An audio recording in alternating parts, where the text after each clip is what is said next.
جماعة شايفين الناس هم اللي بيمشوا العربيات. دخلة شارع المفرق بتاع دخلة شارع الفردوس بتاع شارع المدارس زحمة موت، والعربيات بتقف في وش بعض، والناس مش عارفة تعدي ولا عارفة تروح ولا عارفة تيجي. ونشوف الناس بتتبرع وهو بتركن عربيتها وبتنزل تمشي أمورها من كتر ما الأربع مفارق تيجي العربيات تقف في وش بعض ومحدش عايز يتحرك. شايف كتر خير الولا اهو مشى الدنيا اهو شايفين راح ركب عربيته ما شاء الله اهو مشى الدنيا وراح ركب عربيته ومشي.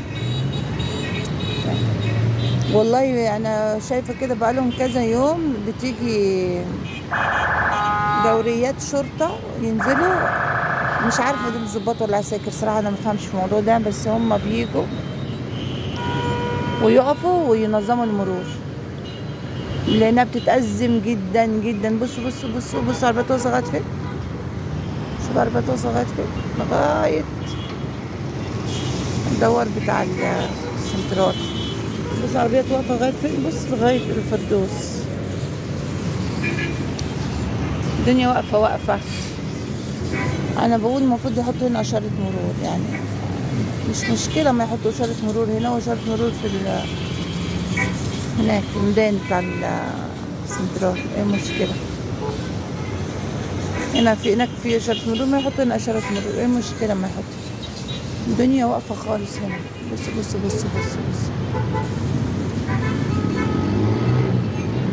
الناس مش عارفه تعدي بصعوبه. مكان فعلا خطير.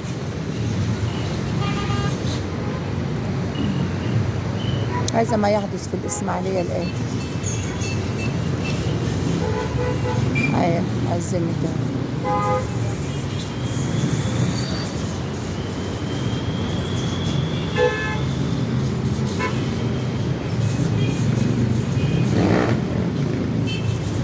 سيبكم العربيات بتاعت الفردوس اللي هي اللي عاملة زي الباص الصغيرة دي، هي زي البيضة اللي قدام دي. العيال فيها مش عارفش مخهم عامل ازاي. احنا هنعدي عندهمش تفاهم. مش فاهمة ليه تفكيرهم كده، يعني غير العالم. بص زي ده.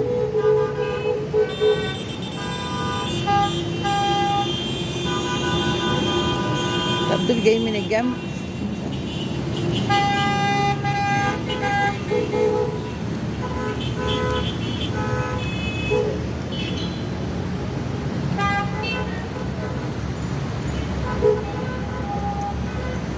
استغفر الله العظيم.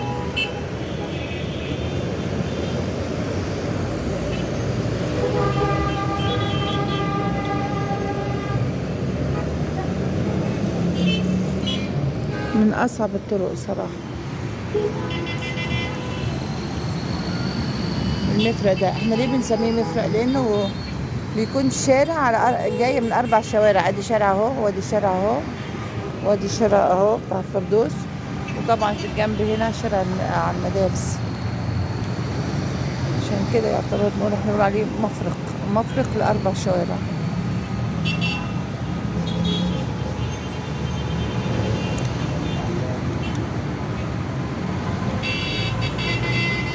والله انا فرحت لما لقيت ظباط وعساكر امبارح بالليل والنهارده الصبح بصراحه. فعلا ساعات بتأزم بيقفوا قصاد بعض كأنهم كل ده انا مش هعدي وده مش هعديك وده مش كده. فرحت ان هم واقفين اول مره اشوفهم، يعني بيظبطوا المرور من فترة كبيرة بجد، يعني شكرا لهم.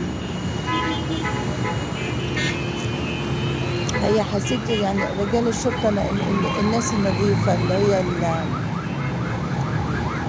اللي ما عدتش شافت حاجة وخلاص، لا ده وقفت ونظمت وعدت العربيات وظبطت الدنيا. حقيقي يعني.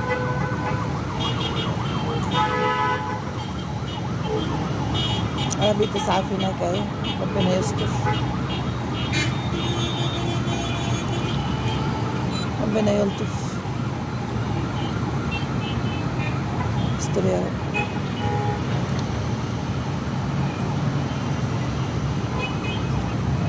شوف اتفرجوا شوية، اتفرجوا شوية. مين هيعدي مين بقى؟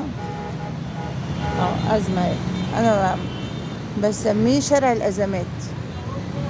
مين بقى اللي هيعدي مين؟ كله عايز يعدي وواقفين قصاد بعض. شوف بقى دي هتتحل ازاي، الله أعلم. لازم ينزل حد يظبط له الدنيا. احسبوا بقى كام دقيقة واقفين، محدش هيعرف يعدي.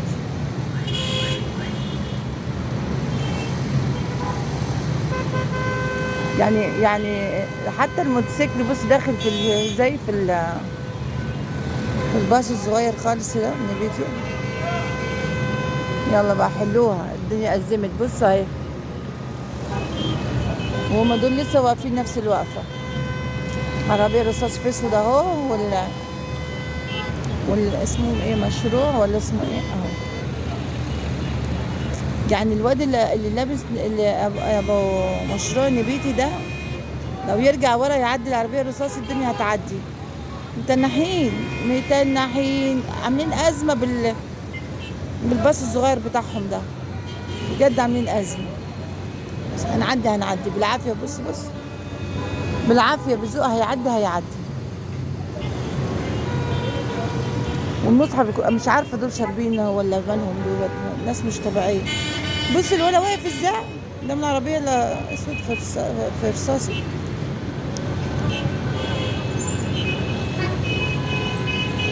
انا معرفش هل دي معاها رخص ولا دول عندهم كام سنة دولت، والله العظيم ما همش عقول.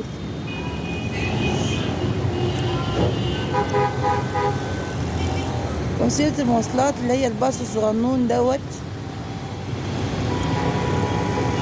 معرفش انا بقول صح كلمة مشروع ده صح ولا غلط.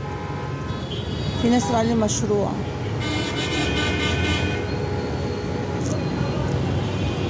عاملين أزمة في البلد. الباصات الصغيرة دي عاملين أزمة في البلد. هم جايين اهم بالهبل اهم، وقفوا الطريق تاني. بص يا عين الناس، انتوا متخيلين لغايه اهم. شوف اهو الراجل اللي كنت بتكلم عليه الصبح ما شاء الله اهو. بص هيجي دلوقتي يفك الدنيا اهو.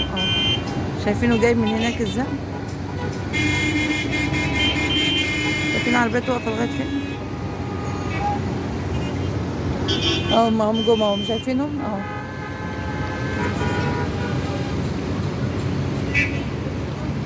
دي عربية شرطة معدية محترمة والله العظيم محترمين. لا الدنيا أزمت اهو. بص اهو، هي دول اللي بيتكلم عليهم اهو. مأزمين الدنيا دولت اهو، اللي واقف جنبيهم دولت. اسمه ايه، باص صغير اهو. نزل اهو الظابط بنفسه اهو. شايف والله بجد ربنا يوفقه. شوف ده بقى داخل ازاي. انا نفسي افهم ده داخل فين. العربيات كلها جايه وده داخل فين؟ شايف عاملين مأزمين. شفت الناس دي؟ شايف داخل فين ده؟ انا نفسي افهم. الباصات الصغيره دي عاملين ازمه، ناس مش طبيعيه والله العظيم. تاتا مش طبيعيه. بتكلم